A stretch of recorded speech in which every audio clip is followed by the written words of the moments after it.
selama ini kan belum ada momen-momen orang berselimut uang. Nah, saat itulah terus diberi ya, selimut ide uang. gitu. Rasanya bagaimana berselimut uang ini? Sepertinya hangat sekali ya.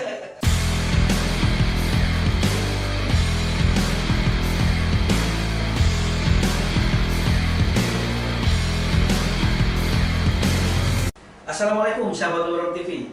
Malam ini kita kedatangan tamu yang spesial. Nah, siapa dia? Namanya Pak Boy J. Rahman. Apa kabar Pak Boy? Alhamdulillah, kabar baik. Luar biasa. Penampilannya ini kayak anak muda ya. Memang masih muda. Oh masih muda Pak Boy. Olahraganya apa nih? Saya aktivitas di rumah. Di rumah. Saya di samping juga suka dance di rumah, juga barbel. Ya, aktivitas sekitar rumah saja. Mantap. Sahabat Lurung TV, Pak Boy ini adalah ketua MNS, yaitu Masyarakat Numismatik Surabaya. Nah, apa ini? Masyarakat Numismatik Surabaya ini. Saya agak pelan-pelan ya, soalnya agak sulit ini bahasanya ya. Tapi bagi yang tahu dan pasti sudah tahu ini ya, numismatik itu pasti sudah banyak dikenal bagi seorang seperti Pak Boy dan rekan-rekan yang lain. Diceritakan Pak Boy, apa itu numismatik sebenarnya itu? Oke. Halo sahabat Memorandum TV, saya di sini mendapat kehormatan dari Memorandum TV untuk menjelaskan komunitas numismatik. Jadi perkenalkan, saya Boy J. Rahman, Ketua Masyarakat Numismatik Surabaya. Apa itu numismatik? Numismatik adalah suatu komunitas kolektor uang, koin, dan uang kertas. Baik itu uang kertas Indonesia maupun uang kertas asing. Contohnya di sini. Oke, Pak Boy. Bisa diperlihatkan ini contohnya Ya. uang kertas seperti apa Pak Boy? Jadi uang ini beredar di Nusantara sebelum Indonesia lahir. Ini Nederlands Indie, uang dalam masa penjajahan Belanda. Di sini beredar resmi, dan Belanda itu tidak meninggalkan kebudayaan Nusantara waktu itu. Seperti contohnya uang seri wayang, itu dari The Javans Bank, itu cikal bakal Bank BNI saat itu. Jadi The Javans Bank ini saat kemerdekaan akhirnya diakuisisi ke negara Republik Indonesia, yang kesininya akhirnya menjadi Bank Negara Indonesia. Nah, memang ini Belanda itu tidak meninggalkan unsur budaya lokal ya. Betul. Meskipun waktu itu kita dijajah mesti. Betul. Nah, ini nanti Pak Boy bisa menjelaskan lebih lanjut. Tapi saya mau nanya ini. Iya. Hobi Pak Boy ini kira-kira dimulai tahun berapa dan mengapa kok memilih hobi yang istilahnya ini apa ya, hobi yang langka tapi menghasilkan ini kira-kira Pak Boy? Siap. Siapa, Pak? Jadi saya ini orang Pulau Bawean. Pulau Bawean. Iya. Lahir di 1968, besar di Pasuruan. Tahun 1990 itu terjun di Tanjung Perak. Nah, dalam kegiatan pekerjaan di Tanjung Perak itu banyak melibatkan money changer. Ya, dari situ saya melihat beragam uang kertas yang unik, menarik, sehingga saya ada ketertarikan untuk mengoleksi uang kertas saat itu.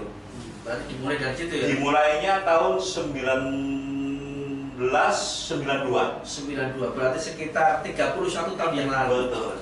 Pak Boy masih ingat nggak pertama kali yang dikoleksi Pak Boy pecahan berapa? Iya. Atau Jadi dari mana, Pak? kebetulan saat itu saya ada kenal seorang gadis di Jalan Perak Barat 55. Saya mendapatkan uang yang nominalnya itu ada Rp1, $1 Singapura, Rp1 Malaysia, pokoknya angka satu gitu. Nah, dari situ saya berburu semua uang yang angka 1 saya kumpulin. Dari tahun berapa ke berapa semua lulus? Bebas waktu itu. Oh, bebas. Masih newbie ya, masih awal. Jadi begitu sudah banyak kita ngumpulin angka 1, akhirnya saya berpikir, kenapa saya nggak ngumpulin uang Indonesia saja gitu. Nah, ini.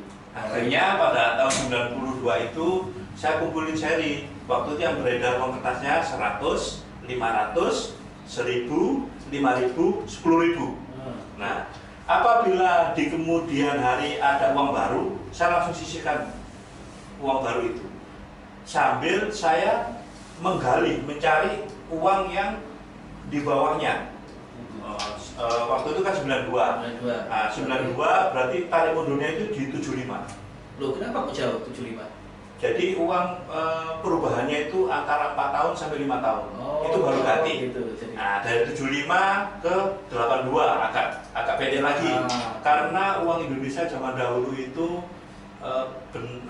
sistem pengamannya itu belum secanggih sekarang ya. Belum secanggih. Nah, iya, sehingga banyak pemalsuan. Nah, dari 82 itu turun lagi di 79, 75, terus 68. Setelah itu hampir setahun 2 tahun ganti gitu ke bawahnya itu. Nah, tanpa disadari tiba-tiba koleksi Pak Boy kan buahnya itu. Berapa tahun itu Pak Boy baru sadar bahwa uangnya tambah banyak itu koleksinya? Pada saat itu kita kan masih manual ya, jadi belum ada medsos, belum ada HP waktu itu, sehingga saya kumpulnya itu di pos besar Jalan Tugonrejo, Surabaya. Nah, di situ banyak teman-teman, tapi di situ itu sudah terbentuk semacam komunitas itu namanya Perequin. Perequin. Nah, itu pendirinya saat itu adalah Bapak Markus Sayugo. Iya, senior. Pak Markus Sayugo, ini kayaknya advokat ya ini ya? Iya. Nah, ini apakah cikal bakal dari MNS itu tadi? Dari perkumpulan yang hobi komunitas tadi, apakah cikal bakal MNS ini? Jadi waktu di zamannya Pak Markus Sayugo dengan Perequinnya, saya di situ newbie. Jadi saya tidak mengenal apa itu komunitas numismatik, hanya putus nyambung. Kadang-kadang saya ikut kumpul, kadang-kadang tidak, tapi mereka udah terbentuk gitu. Nah, pada saat mulai ada medsos seperti Facebook di tahun 2010, loncatnya panjang sekali. Ya, 2010 baru komunitas numismatik ini masuk di medsos, di Facebook. Akun resmi atau memang itu hanya komunitas? Akun pribadi. Akun pribadi, tapi apa ya istilahnya? Fokus ke dunia numismatik. Nah, pada saat itulah saya mengikuti lebih luas lagi, melengkapi item-item koleksi. Bukan hanya dari uang kuno, tetapi sudah merambah ya? Merambah, betul. Nah, contohnya bisa diperlihatkan Pak Boy ya. Uang numismatik yang layak dijadikan koleksi ya. Bisa dibuka ini.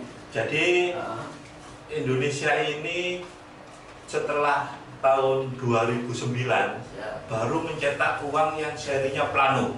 Kebetulan yang saya bawa ini emisinya tahun 2014. Emisi 2014. Ya.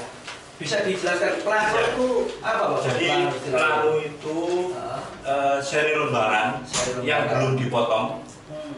Seperti itu. Jadi dan waktu tahun 2009 itu yang dikeluarkan adalah 2000 Antasari.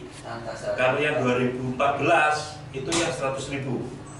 Waktu tahun 2005 itu serinya 10.000 dan 50.000. Ini memang seri plano ini memang dibuat khusus apa memang hanya untuk para kolektor? Iya, jadi seri plano ini usulan dari para kolektor numismatik Indonesia. Karena di luar negeri sudah biasa seperti ini, sehingga kebijakan pemerintah khususnya BI akhirnya menyetujui usulan itu dan menerbitkan seperti ini. Dan ini terbatas sekali. Berapa dicetak untuk seri plano yang khusus 100.000? Iya, untuk detailnya saya kurang paham. Yang jelas kurang dari 100 piece. Kurang dari 100 piece? Iya. Ini kalau seri plano berapa lembar ini? Kalau 100.000? Kalau yang 100.000 itu 45 lembar. 45 lembar. Bisa dibagi nggak ini? Kira-kira harganya kalau di auction pelelangan? Jadi harga dipatok ini tidak ada karena cara mendapatkannya harus melalui lelang. Nah, karena kondisi lelang itu kan tidak bisa diprediksi. Betul. Tergantung dari peserta dan mood para bidding. Situasi dan kondisi betul. Nah, pada saat itu saya memang tidak mengikuti langsung lelangnya, tapi begitu ada pemenangnya teman dekat, saya bisa melakukan barter. Oh, lewat barter. Lewat barter. Tapi resminya di Java Auction, ya. Salah. Harus ada stempel. Ada stempel. Iya. Oke. Diperlihatkan apa ya? Ya. Stempelnya ini ya kalau nggak salah. Ya. Ini contoh. Stempelnya Java Auction. Kalau nggak ada apabila nggak ada stempel ini berarti ilegal. Ilegal. BI sendiri pun tidak bisa mengeluarkan secara langsung, harus melalui lelang. Nah ini belum dijawab tadi. Ya. Kan barter. Ya. Pasti ada nilainya dong. Iya. Berapa ini Pak? Ya seperti kisarannya 60 sampai 80 juta. Sabar ini. Iya. Pak Boy, ini kan saya pernah lihat di YouTube ini kan. Iya. Seri plano itu ada yang bisa dibuat selimut, bener nggak itu? Jadi saat itu saya ada liputan media cetak gitu ya, ada ide. Selama ini kan belum ada momen-momen orang berselimut uang. Nah saat itulah terus diberi selimut uang gitu. Rasanya bagaimana berselimut uang ini? Sepertinya hangat sekali ya. Oh ini kan termasuk hobi yang mahal.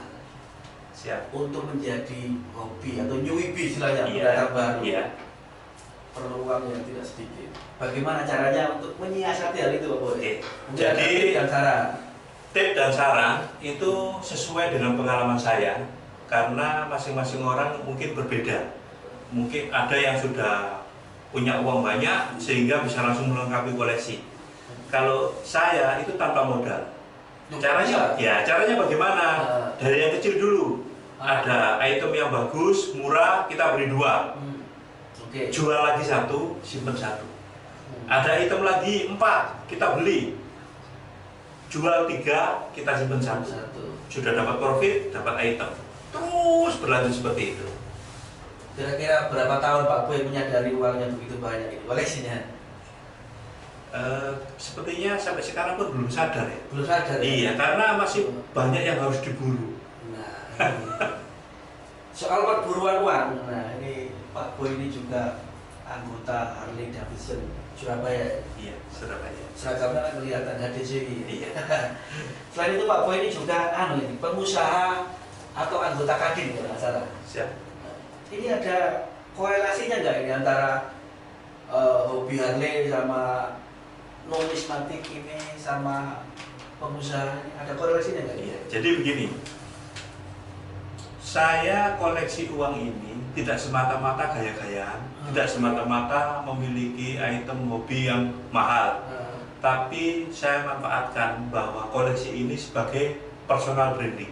Personal branding. Ya, dengan cara ini saya bisa dikenal khalayak, bisa bergaul dengan siapapun tanpa minder seperti itu. Karena apa? Apa yang saya punya orang lain belum tentu simpan gitu. Betul. Seperti itu sih. Korelasinya. Jadi saya bisa kenal Bro Yudi Mdut, Ketua Pemda Jatim, kenal dengan Bro Indra Tato sebagai Ketua ADC Surabaya. Dia dari numismatik ini. Koleksi ini ya? Iya, iya. Pak Boy koleksi uang sebutannya atau gimana kalau di komunitas Harley ini? Iya, kalau siapa? Iya. Orang mengenalnya sih saya adalah kolektor uang lembaran.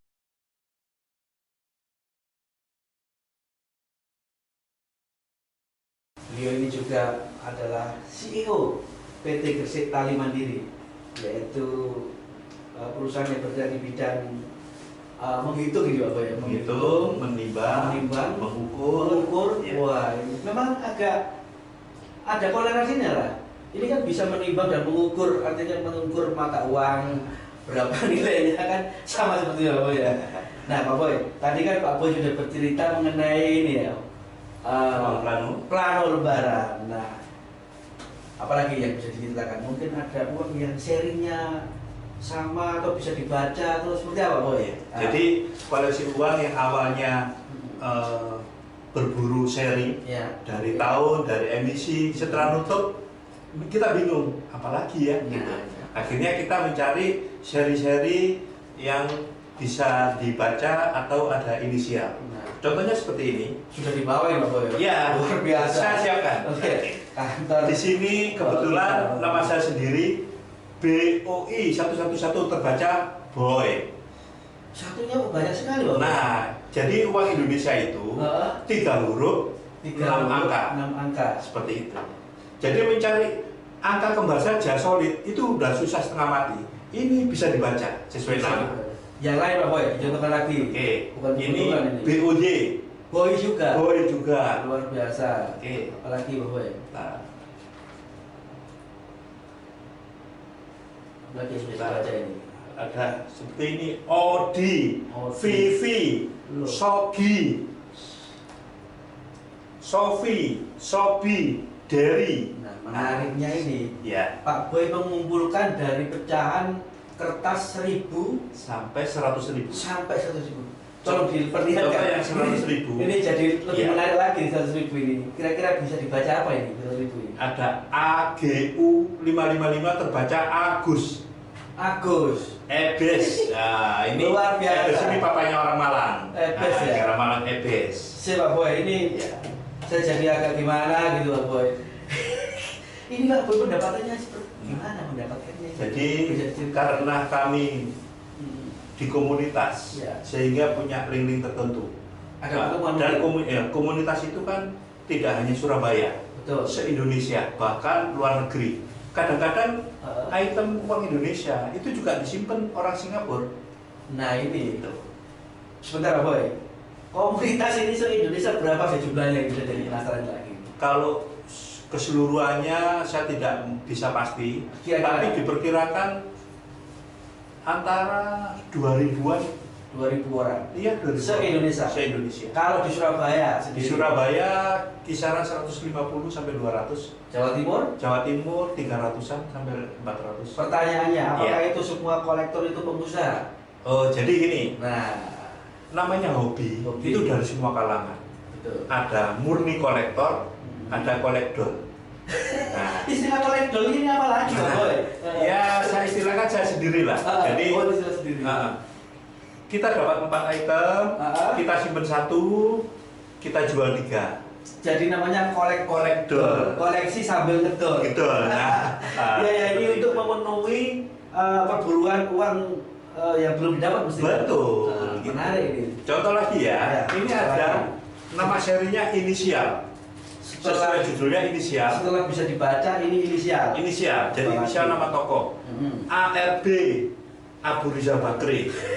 SBY Susilo Bambang Yudhoyono. AHY Agus Harimurti Yudhoyono. Ada. 001. Iya, AHY number 1. Ini kalau Mas Agus lihat, kebetulan lihat ini berminat, kita akan give kan free. Loh. Mas Agus Harimurti. Iya, ini ada SHM. Sertifikat hak milik. Iya. Apa lagi yang menarik nih? PBM. Perusahaan bongkar muat. Sama Pak Boy berarti. Nah, ada PKK, ada PKB, ada PKS. Karena ini cocok PKB. Nah, PKB. Ini Gus Muhaimin ini. Iya. Nah, ada PKS. Ini kan tidak seperti yang Pak Anu tadi. Iya. Ini mesti jualnya per item. Betul. Per piece. Iya. Contoh 20.000 nominal, kalau ada yang dibaca PKB 333. Ya, ini kisaran harganya di 300 sampai 450 satu lembar. Tapi kondisinya harus baru. Harus baru. Apa istilahnya kalau baru? UNC, uncirculated. Artinya tidak lecek, tidak ada sidik jari, tidak ada sudutnya masih lancip. Berarti kita patut bangga Pak Boy. Betul. Sebab biasanya dolar kan nggak boleh lecet. Nah ini betul. 20.000 nggak boleh kita lecet. melakukan uang harus lebih dari dolar. Iya. Dolar itu kalau lecet, wah ini turun harganya. Iya. Gitu. Tapi itu hanya di Indonesia. Padahal di sana ya lipat-lipat ya. Lipat-lipat ya. Ya kita bicara ke ini masalah lagi. Iya. Ini hobi mahal sebenarnya Pak Boy.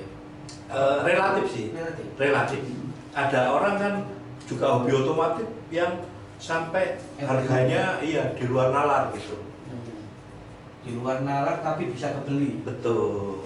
Tapi ini kalau ngomong-ngomong, ini kan baru sebagian koleksi Pak Boy. Ya. Berarti lebih banyak lagi kan? Ya. Kalau bisa dibocorkan berapa nilainya kira-kira? Rahasia perusahaan. Iya, kalau saya nilai secara detail karena cara menilainya itu masing orang beda-beda. Tergantung siapa yang jual, siapa yang beli. Kalau saya tidak dijual, tapi ada yang mampu membeli dengan uangnya yang tidak berseri, akhirnya kan bisa laku mahal. Gitu. Pak Boy, ini kan termasuk kalau di Surabaya tadi Pak Boy ngomong 150-an orang lah. Iya. Ada nggak Pak Boy ini keinginan untuk misal apa ya, membuat ya apa ya semacam museum kecil-kecilan lah, supaya ini anak-anak sekarang kan apa istilahnya generasi Z ya sekarang. Siap. Mereka kan taunya membelikan uang barang, Nah, tapi tidak tahu sejarahnya. Ada nggak keinginan Pak Boy untuk mendirikan museum kecil-kecilan supaya bisa memberikan edukasi kepada mereka itu? Siap. Sahabat Nurul TV masih bersama Pak Boy Rahman, yang adalah seorang numismatik atau pengoleksi uang dari berbagai negara, uang kuno, koin dan lain-lain. Nah, Pak Boy ini juga pengusaha yaitu di PT Global Lintas Logistik kan? Iya. Forwarding gitu. Forwarding. Nah, luar biasa ini. Pak Boy, ini sampai sudah cerita buahnya panjang lebar kali tinggi kayaknya dia. Nah, ini saya juga penasaran, apa sekarang yang dicari Pak Boy? Uang apa kira-kira yang masih belum dicari? Oke. Yang masih belum ketemu? Betul. Jadi sampai saat ini perburuan saya ingin melengkapi seri hewan tadi yang 10 dengan 25. 10-25. Ya itu tadi itu. Di samping itu saya sedang berburu itu Netherlands Indie. Bank dari Netherlands Indie ini uang yang beredar di masa penjajahan Belanda. Banknya itu bank Belanda berarti? Iya, bank Belanda. Dicetak di Indonesia apa di Belanda? Kalau cetaknya yang pernah saya dengar tuh di London. Di London, Inggris. Iya. Terus Tapi beredarnya di Batavia waktu itu ya, pusat peredarannya Batavia. Saya kok membayangkan dicetak di London, dibawa ke Indonesia, berarti naik kapal waktu itu ya, belum pesawat mungkin. Betul. Berkoper-koper uang. Nah, gak bahaya lah. Ya bahaya sih. Kan lewat laut dulu ya. Terus jadi contohnya seperti ini. Uang Netherlands Indie ini tidak meninggalkan budaya Nusantara waktu itu, belum ada Indonesia. Jadi serinya seri wayang orang gitu. Kaca. Iya, gitu. Dan ada sejarahnya karena uang ini juga ada unsur politiknya bahwa Belanda, VOC waktu itu ingin menunjukkan ke dunia bahwa koloninya di Hindia Belanda, Nusantara itu adalah memang betul-betul di wilayah kekuasaan Belanda gitu. Sehingga waktu ada perebutan dari Jepang, Jepang juga mengeluarkan uang dari Nippon, tapi tetap tidak meninggalkan unsur budaya. Betul. Tetap Gatot Kaca nih. Iya, karena mereka memang ingin mencari simpatik. Dan menunjukkan dunia propaganda bahwa ini loh saudara tua, ini loh adalah masih kelompok saya. Artinya dia tidak menyatakan menjajah, tapi sedang pertemuan saudara tua. Sehingga Belanda pun tidak terima ada agresi Belanda pertama, agresi Belanda kedua, itu juga mengedarkan uang tadi. Tujuannya yaitu untuk menunjukkan ke dunia bahwa mereka masih eksis, masih memimpin Nusantara waktu itu. Tapi pada saat itu kita sudah punya TNI, sehingga ada perlawanan. Caranya seperti itu. Seperti itu. Nah, Pak Boy, ini kan ya Pak Boy tadi sempat cerita. Museum file atau gagal mendirikan apa, terus rencana juga mungkin ada nggak ini?